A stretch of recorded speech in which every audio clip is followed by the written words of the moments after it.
Reduce the given fraction to its lowest term. To understand this, let's have an example. We have here 15 all over 85. To reduce this fraction to its lowest term, we will first find out the greatest common factor of 15 and 85.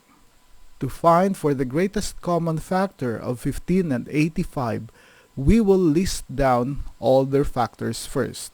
So we have here 15 and 85. The factors of 15 are the following. We have 1 multiplied by 15, and we also have 3 multiplied by 5. And the factors of 85 are the following. We have 1 multiplied by 85, and then we have 17 multiplied by 5. There are no more factors for 85. Looking at our list of factors, we will now select the common factors, or the factors that are present in both numbers. So 1 is a factor of 15. It is also a factor of 85. We also have here 5 is a factor of 15, and it is also a factor of 85.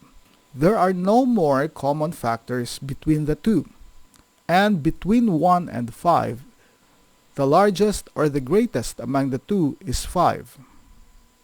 Therefore, the greatest common factor now of 15 and 85, this is equal to 5. Now that we know that the greatest common factor of 15 and 85 is 5, we will now divide the numerator. 15, divide this by the greatest common factor, which is 5. And we will also divide the denominator by the greatest common factor, which is also 5. 15 divided by 5, this is equal to 3. And then 85 divided by 5, this is equal to 17. We cannot simplify 3 and 17 anymore because there are no more common factors. Therefore, 3 all over 17 is our final answer.